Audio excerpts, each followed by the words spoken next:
Hello and welcome to my kitchen. My name is Cheri and today is, almost forgot what today is. Today is Thursday. It's time to make a drink. And today we're going to be making a cocktail and a mocktail. But before I get started, if this is your first time here, you love food, fun, and drinks for Halloween, go ahead and hit the subscribe button as well as the notification bell and check the description below. You'll find details on how subscribing helps to feed the hungry.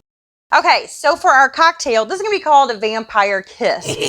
So for this, I always have, you guys know my husband loves Malibu and pineapple juice, but he also loves Malibu and Sprite. So these are two things that I always have on hand. So that's what I'm using today. But you can use any kind of clear liquor and you can use any kind of clear soda. So to get started, I'm just going to take a little bit of Malibu and I can just stir this up later. I'm not going to get picky and get out the shaker today. Play bartender. All right. So a little bit of Malibu, a little bit of Sprite. And then the other thing that you're going to need in addition to these two items is a little bit of grenadine. So I'm just going to take my grenadine. I'm going to pour a little bit into a bowl. And then I've got my syringes here that I ordered off of Amazon. So I'll put a link to these in the description below. But I'm just going to take a little bit of my grenadine and we're going to put it right down in here. We're also going to garnish this with a pair of vampire teeth from the Dollar Tree. You got like a whole pack of them for like 12 of them for $1. And we're going to run our straw right down through there. We can make this sweeter.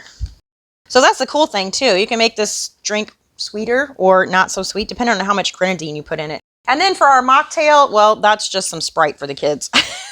So super simple there.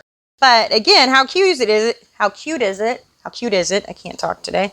How cute is it when we put a little bit of, oh, this person's not getting a lot. Let's try this again. Oh, probably because I don't have enough in my bowl. That's all right. I don't want to use all my grenadine. We do need a little more Sprite in this one, though. So our syringe, our straw, and our vampire teeth. How cute? How cute are those? Super easy, right? Again, any kind of clear liquid. Not clear liquid. Well, I guess you could. I guess you could put water in here if you want. Clear liquor and clear soda. So let me take it. I already know what this tastes like, but it tastes like Malibu and Sprite. Extra sweet. That's what it tastes like. This is good though, because you guys know like the last two drinks I made last couple of weeks, not so good. So I'm glad that I made something today that I will actually drink. And it's afternoon, so it's time for a drink. Anyway, I thank you guys so much for watching. I will see you again next Thursday with another drink recipe. Bye.